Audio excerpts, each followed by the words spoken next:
Bienvenidos y bienvenidas a Perrenque, Orgullo de Bogotá. Hoy tenemos una invitada muy especial que nos va a contar cómo desde el sector público se puede lograr transformar las vidas de las personas. No solamente porque se hace un trabajo para la comunidad, sino porque el compromiso, el amor, el perrenque, la fuerza y la responsabilidad pueden hacer que la calidad de vida de toda la comunidad mejore.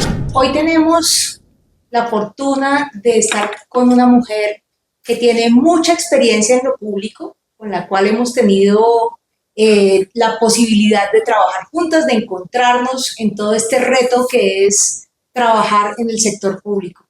Y obviamente tener ese perrenque que requiere estar allí, entre lo público, la dirección. Tatiana, tú has sido contadora, has sido funcionaria en la Secretaría General, has sido funcionaria en la Alcaldía Local de Ciudad Bolívar, has tenido distintos cargos. Realmente muchísimas gracias por acompañarnos hoy en Perrenque, Orgullo de Bogotá. No, Blanca, a ti muchísimas gracias, un saludo muy especial y hasta trabajé contigo en la Alcaldía de Chapinero, fuiste mi primer jefa en la administración distrital, la que me dio la primer manito para entrar en el distrito. Ya había trabajado en lo público hace muchos años, pero pues en el distrito como tal fuiste tú. Entonces, claro, hemos estado ahí en ese recorrido de la labor pública que pues es tan bonita, pero es tan exigente. Tatiana, ¿qué tanto perrenque se requiere para trabajar en el sector público? Yo sé que hay que esforzarse, yo sé la responsabilidad que tú has asumido en distintos cargos y además el compromiso con el que lo has hecho, pero ¿qué tanto perrenque requiere estar en el sector público? Muchísimo. Definitivamente trabajar en lo público y cuando uno toma la decisión de encaminarse en lo público es vocación de servicio,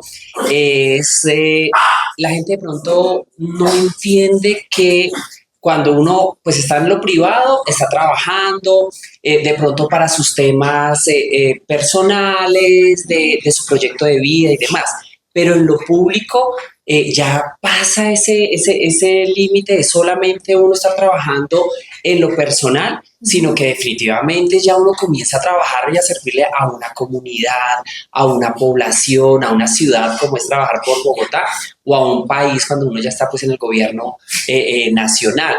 Entonces, lo público es muy lindo porque definitivamente lo que uno hace desde ahí tiene un impacto en la transformación de las vidas de las personas, ¿sí? Cómo ver que uno trabajando en esto le cambia las condiciones, crea condiciones a otras personas. Pero también es muy duro porque pues ya hasta tu vida privada muchas veces deja de ser privada y hay una línea muy delgada entre ese servidor público y la vida privada que tiene uno pues como persona. Entonces definitivamente es casi que entregarse uno a ese trabajo, muchas veces afectando también su vida personal, sentimental y demás, pero por eso digo que es vocación. Ahora sí, cuando a uno le gusta, pues al que le gusta le sabe y uno se mete y de verdad es satisfactorio cuando uno ve que los proyectos cómo van saliendo y eso cómo va mejorando la calidad o la vida de tantas personas. ¿Cuál es el ejemplo, cuál es el caso que más recuerdas de un proyecto, de un trabajo que hayas hecho y que hayas visto los resultados en la comunidad, que te hayan llenado de esa satisfacción de los resultados? Yo creo que en cada parte donde he estado, uno siempre como que tiene esos logros. Uno está haciendo todo el tiempo, todo el día. Muchas veces por eso le toca a uno sacar esos dotes de gerente, cuando no se puede concentrar solamente en lo urgente, sino que definitivamente en lo importante. Yo siempre digo, a uno lo miden con ejecución y cumplimiento de metas. ¿Qué tanto se hace para que todo eso se dé? Eso es adicional, ¿cierto? Entonces, en últimas, al final del día o al final del periodo, llegan y a uno qué tanto usted ejecutó y usted lo hizo o no lo hizo, exacto. ¿Se cumplieron las metas o no? En cada una, digamos, en integración social fue muy bonito haber creado la subdirección LGBT y haber preparado la organización para recibir a diferentes grupos sociales, poblacionales, como pudo ser, por ejemplo, el de las personas trans. Eso para mí fue una sorpresa cuando llegamos a la integración social, que es pues la secretaría que atiende la política pública, pero que no estaba, cuando vemos, no estaba verdaderamente preparada para trabajar con habitantes de calle, con personas trans. Entonces, adecuar, digamos que como toda esta organización fue muy bonito, y ya después, pues que obviamente ya hubiese un área que ahora sí atendiera, por ejemplo, esa política. En turismo fue muy bonito como mostrar a Bogotá como un destino turístico que sea atractivo, sobre todo en el tema de los negocios, ¿sí? O sea, Bogotá es una ciudad de verdad que tiene un potencial muy grande, pero que uno generalmente la ve es con el trancón, temas de inseguridad, el mismo clima, pero cuando ya se ve, digamos, con ojos de turismo, el potencial que tiene Bogotá es enorme. Entonces, haber hecho que Bogotá fuera escogida como la ciudad latinoamericana para hacer negocios y haber traído los premios Oscar de turismo a Bogotá por primera vez, digamos, aquí, fue muy bonito. Y así en cada uno. Y definitivamente en Ciudad Bolívar, pues en las otras alcaldías en las que estuve, pero en Ciudad Bolívar, que es una localidad muy difícil, es una localidad muy grande, con unas necesidades muy grandes, pero haber conectado con la gente, Puntos por la Vida fue algo que nos ayudó muchísimo a cómo entonces con la gente conectábamos, es decir, con la ciudadanía, cómo ellos comenzaban a trabajar por recuperar estos entornos que no solamente eran temas de basura, sino eran temas que generaban también inseguridad, pero cuando ya estábamos, digamos, recuperando esos espacios, pues ya se hablaba el vecino con la vecina, ya cuidaban entre ellos. Crear comunidad, hacer que la gente se sienta orgullosa de su territorio, de su espacio, y que trabajen para ello. Como yo siempre digo, uno no va a tener los 8 millones de policías para cuidar a los 8 millones de habitantes, sino que es entre nosotros mismos cómo nos cuidamos, cómo creamos y tejemos y cómo creamos esas redes. Entonces, digamos que cada uno ha sido unos logros muy bonitos, y hay muchísimos más, pero definitivamente sí, de cada uno siempre trato de que haya una impronta de Tatiana Piñeros. Aquí pasó una Tatiana Piñeros, pero que además es con un equipo, ¿sí? Lo que yo he logrado conseguir es porque tengo un equipo de gente profesional, comprometida, que o sea, nosotros sabemos a qué hora llegamos, pero no a qué hora salimos. Entonces es bonito trabajar, digamos, por la Bogotá. O sea, yo soy bogotana, quiero muchísimo, pues, obviamente a mi ciudad, y me encantaría de verdad que ese amor que de pronto personas que hemos nacido acá le tenemos, que muchas veces no le tienen otras personas, y en Bogotá más del 48% de quienes habitamos Bogotá ni siquiera son de Bogotá. Entonces quieren a sus ciudades y demás, pero definitivamente uno tiene que querer a la ciudad que le está dando la oportunidad de trabajar, de estudiar, de hacer sus negocios. Entonces es ese amor que siempre trato de imprimirle al trabajo, y a que la gente, obviamente, que trabaja conmigo lo hagamos también. Cuando estabas en la alcaldía de Ciudad Bolívar, tuvimos la posibilidad, yo estaba de directora de líder de entregarle un espacio a la comunidad que fue el Parque Ilimaní. Y uno de los sustos que teníamos era cómo hacíamos para que un parque abierto se mantuviera cuidado, la gente se apropiara de él. ¿Tú cómo viste ese proceso allá? ¿Logramos realmente que la gente quisiera ese espacio, o quizás nos falta aprender más a que la comunidad tome esos espacios públicos y los asuma como propios? Creo que ese trabajo y esos trabajos que se hacen de hacer que la gente se apropie de los espacios resulta cuando se trabaja con toda la comunidad. Es decir, nada impuesto, nada pensado desde el escritorio, ¿cierto? Tú desde allá, desde la dirección, yo desde la alcaldía, considerando qué es lo que la gente necesita, sino que sea la misma gente de manera activa, que se le escuche qué son lo que ellos necesitan. Entonces, un espacio como el Parque Ilimaní, que pues es un reto en efecto y funcionó muy bien. Y en ese espacio, precisamente en toda esa esquina, había un botadero de basura que era una cosa impresionante. Sí. Y esa apuesta hasta que estuvimos funcionó. Lo que pasa es que uno tiene que estar encima de esto constante. Porque constante, exacto, porque entonces de pronto se traslada a otro lado, entonces la gente ya, pero ya por lo menos la gente que muchas veces les tocaba pasar por encima de las basuras, ya ellos mismos entonces cuando veían a alguien tirando, pues ellos mismos eran los que le llamaban la atención a las personas. En el Parque Limaní también para diciembre colocamos el alumbrado. Sí. Allá en navideño.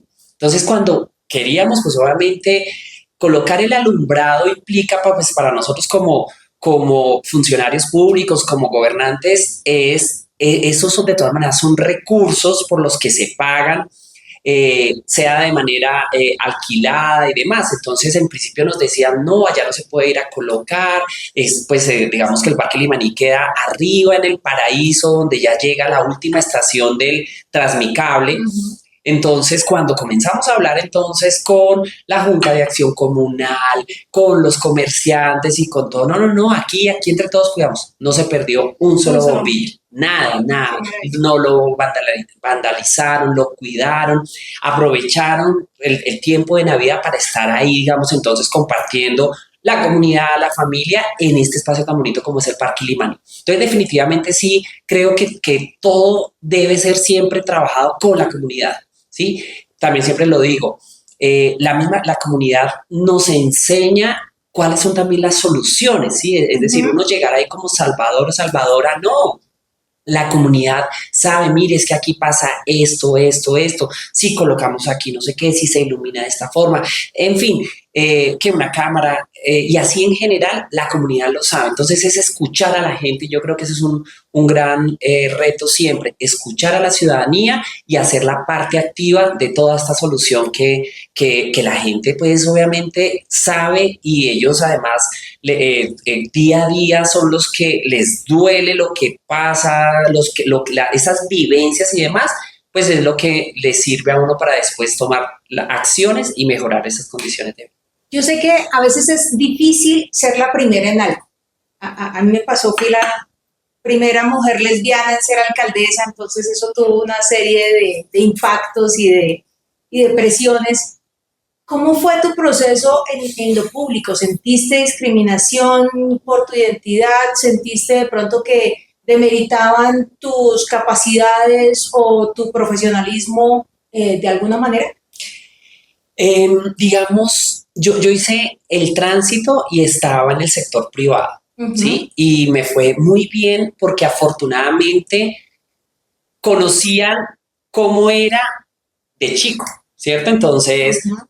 Que era responsable, que era trabajador, que era profesional, en fin, ¿cierto? Entonces, cuando ya expresa mi identidad de género, claro, al principio, ¿cómo así? Venga, pero cuando uno explica que pues definitivamente lo que uno es, uno va a cambiar en el tema laboral, de pronto en la apariencia física, pero en el tema laboral, pues no, antes lo que pasa es que le va a quitar a uno ese peso, claro, o sea, es un mundo de estar cargando ahí, de que no se den cuenta, de que no sepan, en fin, ya de ahí después de eso uno, ya entonces ahora uno sí se concentra en el trabajo, pero además más motivada, es decir, porque ya no tiene uno que estar entonces ocultando nada.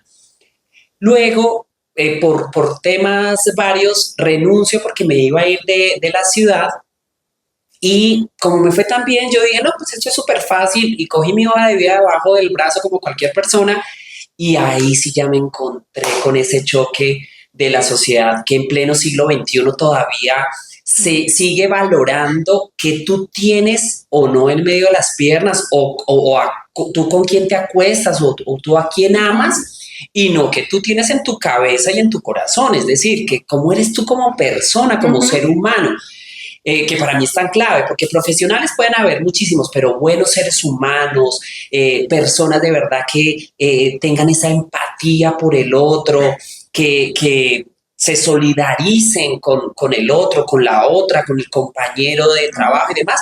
Eso digamos que es algo de lo que yo valoro y pues encontrarme que la gente o que en estos espacios valoraban, o sea, no valoraban, ya había pasado pruebas psicotécnicas y todo, paso papeles, y cuando ya ahí entonces la cédula, pues que decía Tatiana Piñeros, pero el componente M de masculino, y ahí pues tener que decir, ah, sí, es que es una mujer trans, y nada, pues ahí todavía estoy esperando que me llamen. Ahí es donde la vida se encarga y otra vez, y me lleva otra vez entonces a lo público.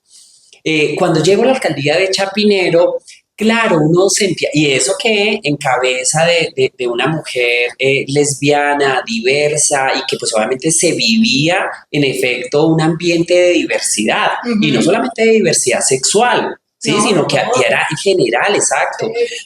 Personas afro, indígenas, en fin, y eso de verdad que uno lo valora porque pues yo sabía que la cabeza era una mujer diversa, que entonces había una política real de verdad de diversidad, pero uno sentía las miradas, ¿sí? Uno sentía como cuando tú llegabas y pasabas y como que, mira, exacto, el rumor, pero yo sé que, y no me molesta, ¿sí? Es decir, si es por abrir espacio, no me molesta, ¿sí? Es más, que se tomen el tiempo de conocerme, de hablar, si de pronto alguien en algún momento, cada cuanto uno comparte con personas trans, casi nunca, sí, es cierto, casi nunca. Esa posibilidad hay que aprovecharla por parte de otras personas. Abrirse a que te pregunten, a que hasta si no saben cómo en algún determinado momento referirse a mí o a cualquier persona, uno el poderle decir a esa persona cómo quieres que me refiera hacia ti, ¿sí? Okay. En qué términos y demás. Yo siempre estaba muy abierta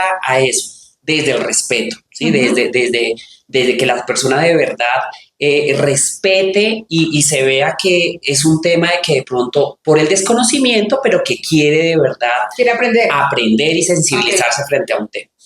De ahí en adelante creo que en cada uno de los espacios yo no he sufrido una discriminación tan fuerte, pero uno, o sea, hay momentos, sí, hay momentos en los que uno de pronto siente, si de pronto el ser mujer no más, que hay muchas veces como que uno siente que si habla un hombre, entonces como, ay, sí, casi que tú que dijiste eso, buenísima, sí. Y tú lo dijiste antes y como que nadie lo escuchó. Así es. Entonces esos temas ahí es como que a veces le toca a uno levantar la mano y venga, eso mismo fue lo que yo dije hace 2 segundos, hace 5. No, es que no escuchamos, no sé qué. Bueno, listo, ok. Entonces, nada, hagámosle. Acá tampoco se trata de que, esto es mío y marca registrada y toda la cosa, no. Pero muchas veces uno lo ve, ¿sí? Entonces, si como mujer cisgénero pasa, calcula como mujer trans muchas veces. Pero nada, creo que es uno superar eso, ponerle uno siempre su marca, su impronta a lo que uno hace, a lo que uno es y echar para adelante.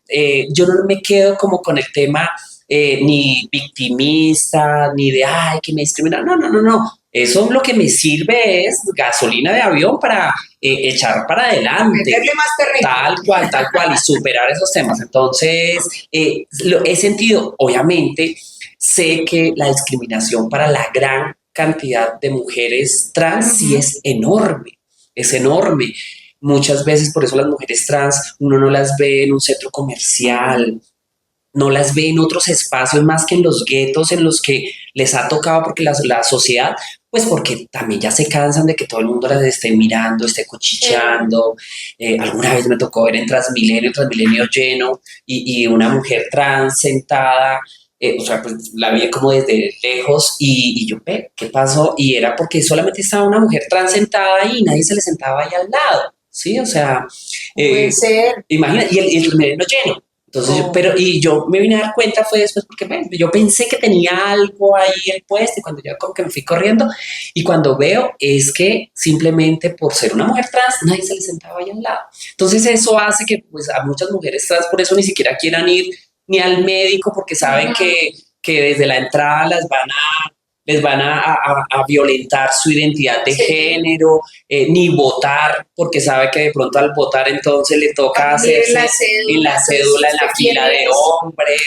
y así con todo. Es que de pronto para alquilar una habitación, así de pronto tenga los documentos, porque de pronto, no sé, trabaja en su peluquería o tiene su negocio, no sé, muchas veces no les alquilan una habitación en cualquier otra parte de Bogotá. ¿A dónde les toca entonces? En el barrio Santa Fe o en estos espacios de pronto, no sé, donde de pronto ya es más que las mujeres trans se muevan, ¿sí? Entonces son situaciones que de pronto la gente los desconoce y eso sigue pasando.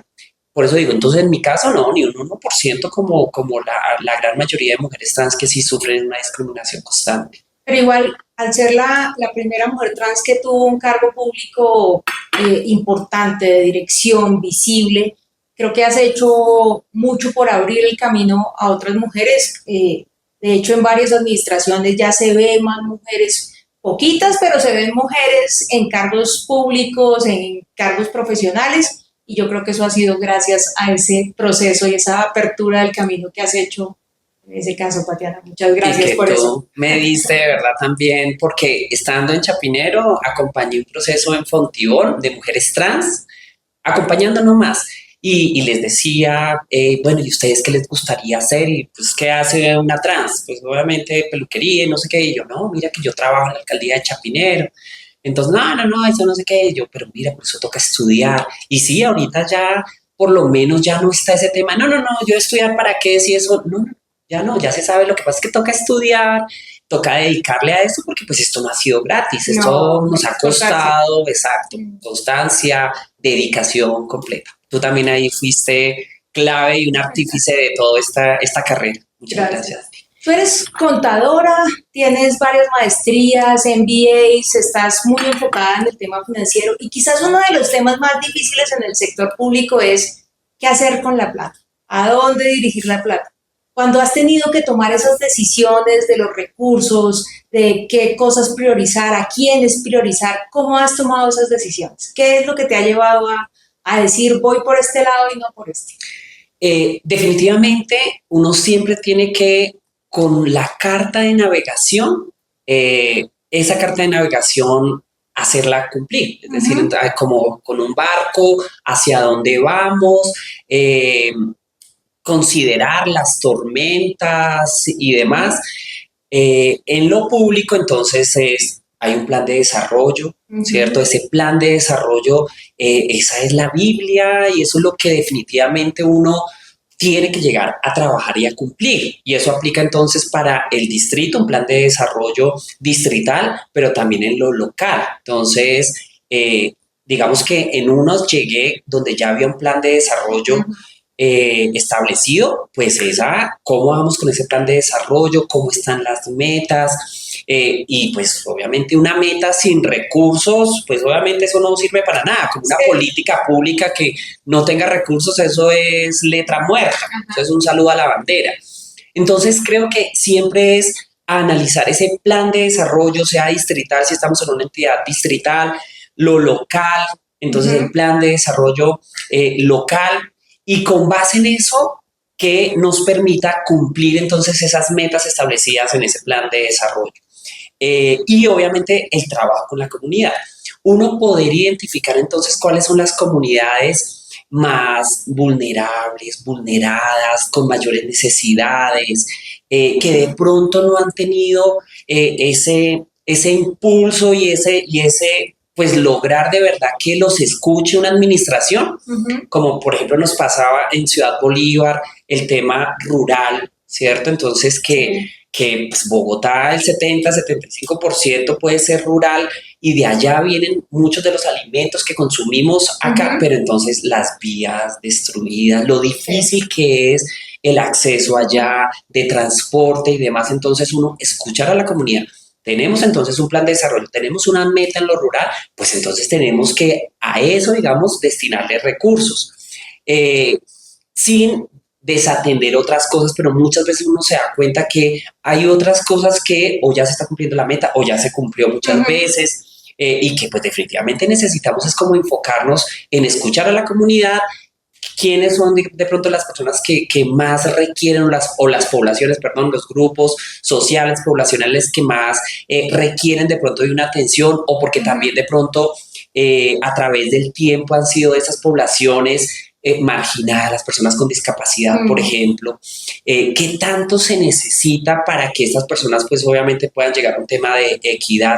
Entonces siempre me baso como en eso, ¿sí? Es decir, la carta de navegación, el plan de desarrollo local, escuchar a la gente. Si alguien llega a un grupo social, poblacional, te dicen, mire, es que aquí nunca nada, no han hecho nada por esto, y cuando uno vaya y se da cuenta que es verdad, pues es el colmo que uno, y otras personas que uno sí se da cuenta que están en mejores condiciones, que de pronto entonces le toca a uno en ese momento llegar y decir, venga, esta vez, este año, para acá, no va a haber porque necesitamos enfocarnos en esto otro. Entonces sí, definitivamente es eso, escuchar a la gente. Pero Tatiana, te escuchaba decir que a veces has llegado donde ya está el plan de desarrollo. Uno de los grandes problemas que tenemos en la ciudad es que el que llega tiene complejo de Adán y vuelve a empezar de ceros, ¿no? Entonces, proyectos muy impactantes, muy importantes, que se quedan en la mitad porque el que llegó, ni siquiera es que no le haya parecido bueno el proyecto, sino simplemente por el hecho de que lo haya dejado el anterior,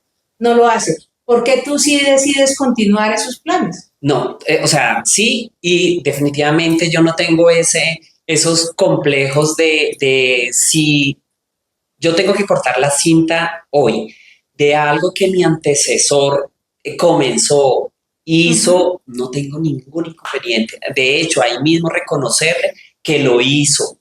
Es decir, uno para brillar no tiene que opacar la luz del otro o de cualquier persona. Lo peor en efecto y digamos en la administración pública, que generalmente son 4 años, es un tiempo muy corto. El primer año uno está llegando, está como ubicándose, aprendiendo, conociendo qué es, cómo no sé qué, conociendo la gente, conociendo el equipo. El segundo año ya comienza, entonces ahora uno sí como a programar con lo suyo. El tercer año entonces ya como ejecutando esa parte y ya prácticamente comienza a entregar en el cuarto año. Eso significa que entonces en estas administraciones pues es muy difícil el que si uno no le da continuidad a lo otro, termina no haciendo nada. Así es. Deja proyectos a medias del anterior, le quedan los proyectos a medias de uno, y en últimas, ¿quién es que se ve afectado? La comunidad, la gente que en últimas quedan esos elefantes blancos, quedan esos proyectos que tan bonitos que eran y venían con un impulso y porque solamente llegó y cambió de administración, enseguida ya, no, eso ya no sirve. No, yo creo que tiene que sí valorar, claro, ya si uno llega y se da cuenta que es un proyecto que no está teniendo un impacto, que de verdad sea muy general a la comunidad o que está de pronto muy enfocado solamente a un grupo reducido de personas, en fin, cualquier situación, ahí sí ya es donde uno dice, venga, esto sí. Después de evaluarlo, uno puede decir, no, es que no es suficientemente bueno, entonces eso sí. Pero no solamente por el hecho de que es de la anterior administración, no, nada, yo creo que uno sí, al evaluar, si viene funcionando bien, si la gente de verdad le va a mejorar, si la gente le ha aportado además su vida y demás a esto, eso toca continuarlo y cortamos la cinta y le hacemos el reconocimiento al antecesor y que la gente obviamente entonces, pues obvio se vea beneficiada con esto que viene trabajando. Y ya uno, ahora sí, continuar con sus proyectos. Es decir, entonces uno tiene su granito de arena en ese proyecto, claro. Y continuar uno ya con sus proyectos y a brillar uno con sus proyectos. Bueno, Tatiana, muchísimas gracias por este espacio, por contarnos un poco de tu vida, de tu gestión pública. Y pues has trabajado varios años en Bogotá. ¿Tú estás orgullosa de Bogotá? Uy, totalmente orgullosa de Bogotá. Bogotá es esa ciudad de verdad de todos, de todas.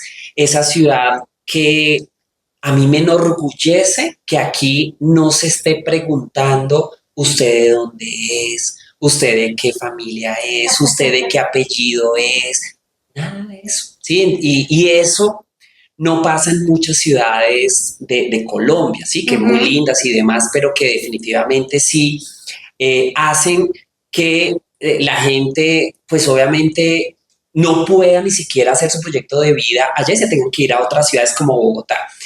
En Bogotá es esa ciudad tan abierta, pero que también obviamente hace que sea esa ciudad de todos y a la vez de nadie, ¿sí? Que hace que de pronto la gente no quiera a esa Bogotá, que es esa ciudad de verdad de oportunidades, esa ciudad que no está mirando aquí si tú eres costeña, si tú eres de Ibagué, nada de eso, sino que definitivamente es una ciudad, venga a trabajar, venga a apostarle, ¿sí? Y que pues obviamente es una ciudad muy grande, las grandes ciudades de pronto pues tienen estos efectos o estas situaciones de el tráfico, de la inseguridad, de que pues obviamente cada persona está como en ese corre-corre y hace que pues no vas tú por la calle y te saludas con el vecino, con no sé qué, cuando como que está en su está en su cuento. total. Pero es una ciudad de oportunidades, es una ciudad en la que definitivamente uno se siente libre en la mayoría, pues, digamos, del territorio, de poder ser, ¿sí? De poder, como te quieres vestir, o sea, como quieres actuar, sin estar haciendo daño a nadie, simplemente siendo tú. Entonces es lo bonito de verdad de Bogotá, que es esa ciudad. Lo único y el llamado acá sí es a quienes vivimos acá en Bogotá, es a querer esa ciudad, que así no seamos de acá muchas veces, pero que querer a Bogotá, la ciudad que nos está dando la oportunidad de trabajar, de estudiar, de hacer familia, de hacer negocios, de que pues todos lo que muchas veces dicen que Bogotá es esa ciudad fría de gente, pues eso es Colombia entonces, porque en últimas acá casi que la mitad de las personas que habitamos en Bogotá no son de Bogotá. Entonces, pues eso es Colombia, entonces es aprender de verdad a querer esa ciudad, como también quieren a sus regiones, a su ciudad, sí. Quieran a esa Bogotá, cuidémosla, ¿sí? De no botar el papel, de no ensuciar, digamos, como de pronto lo harían en su ciudad, pero además en su casa, ¿sí? Entonces es eso, cuando uno de verdad que logra querer Bogotá, se da cuenta que es una ciudad maravillosa. ¿Tiene un mensaje final para las personas que de pronto en este momento quieren estar en lo público, quieren hacer un trabajo por Bogotá y la ven difícil, la ven complicada? ¿Tú qué les dirías? ¿Cómo los animarías a que continúen en su esfuerzo? Esto de solucionar lo que pasa en Bogotá, bueno, desde lo local, Bogotá, desde el departamento y la nación, no se va a cambiar por ningún caudillo o nadie, ninguna persona tiene la solución y la varita. Es decir, la solución acá para hacer una mejor localidad, una mejor Bogotá, una mejor Colombia, la tenemos todos y todas en nuestras manos, y es participar, y es hacernos parte de esa solución, es hacer estos equipos que nos permitan, miren, con los vecinos no más, en el conjunto, en la cuadra, cómo nos unimos, cómo hacemos, pues obviamente que nuestro entorno sea un entorno más seguro, un entorno en el que definitivamente todos trabajemos por mejorarlo, es decir, no esperemos que nadie nos vaya a llegar ahí a solucionar algo que entre nosotros podemos hacer. Cuando nos unimos, por ejemplo, escuchamos propuestas o fomentamos, por ejemplo, esos nuevos liderazgos que hagan que, venga, esta persona, este líder, cómo necesitamos que llegue a estos espacios de representación, llámese desde las JAL, los consejos, el Congreso de la República, pero de gente que entre todos le aportemos a esa solución. Es decir, aquí nadie nos va a sacar del atolladero, sino somos nosotros y nosotras que nos unimos. Y para eso no necesitamos unirnos con no sé qué personaje, sino nada, entre nosotros, ¿cierto? Con los vecinos, con la familia, todos trabajando para construir una mejor Colombia, una mejor. Pues Tatiana, muchísimas gracias por acompañarnos hoy en Perrenque Orgullo de Bogotá. Muchas gracias por contarnos tu visión de Bogotá, tu visión de lo público y sobre todo por invitarnos a todos y a todas a construir conjuntamente una mejor Bogotá. Claramente esto es entre todos y todas. Necesitamos más personas comprometidas con el compromiso además como personas como tú de responsabilidad, de amor por la ciudad, más personas enamoradas de Bogotá que nos hagan sentir orgullosos. De verdad, muchas gracias. Blanquita, a ti muchas gracias, un saludo muy especial. Si este capítulo te inspiró, compártelo con tus amigos, con tu familia, con tu equipo de trabajo y muéstrale cómo el amor y el compromiso son tan importantes para lograr un mejor sector público y una mejor ciudad. No te pierdas nuestro próximo capítulo de Perrenque, Orgullo de Bogotá.